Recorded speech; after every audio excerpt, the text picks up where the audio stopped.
Video upload করব বলে বহু দিন ধরে ভিডিও আপলোডই করতে পারছি না। আসলে এত চাপ পড়ে যাচ্ছে ছেলেকে নিয়ে যে ভিডিও করারই টাইম পাচ্ছি না। তো আজকে থেকে ভাবছি রেগুলারলি ভিডিও আপলোড করব। আজকে ছিল কালী পুজো, আর এবারে কালী পুজোটা হচ্ছে একটু স্পেশাল, কারণ আমার ছেলে এটা ছিল প্রথম কালী পুজো। আজকে হচ্ছে এমনিতে সোমবার, তারপরে আবার কালী পুজো অমাবস্যা, তাই বাড়িতে আমাদের হয়েছিল আজকে গোবিন্দভোগ চালের খিচুড়ি, তার সঙ্গে হয়েছিল আলু ভাজা, বেগুন ভাজা, পাঁপড় ভাজা। তো দুপুরে লাঞ্চটা সেরে আমরা সন্ধ্যের দিকে রেডি হয়ে বেরিয়ে গিয়েছিলাম কটা ঠাকুর দেখতে।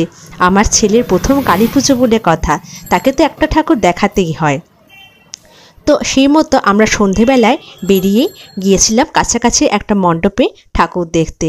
আর এখানকার কালী পুজো খুবই ভালো হয়।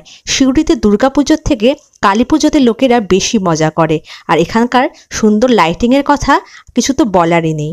কিন্তু আমার ছেলে যেহেতু ছোট এবং ওর একটা টাইমের খাবারের ব্যাপার আছে, তাই জন্য ওকে একটা ঠাকুর দেখিয়ে বাড়িতে রেখে এসেছিলাম।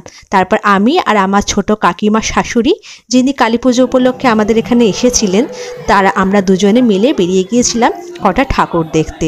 প্রত্যেকটা ঠাকুর এত সুন্দর হয়েছে যে কোনো কথাই হবে না।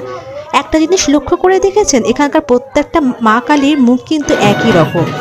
যেরকম তারাপীঠের মায়ের মুখটা যেমন রাগান্বিত, ঠিক সেরকম বীরভূমের প্রত্যেকটা মা কালীর মুখই দেখি আমি ঠিক এই রকম।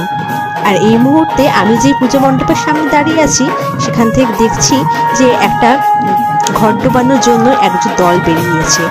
এখানকার প্রত্যেকটা পুজো মণ্ডপের পুজোগুলি খুব সুন্দর হয়েছে। তো এইখানকার পুজো দেখার পর আমরা চলে গিয়েছিলাম আমাদের সিউড়ির সব থেকে জাগ্রত একটা কালী মন্দির, সেটা হচ্ছে মৌমাছি কালী মন্দির।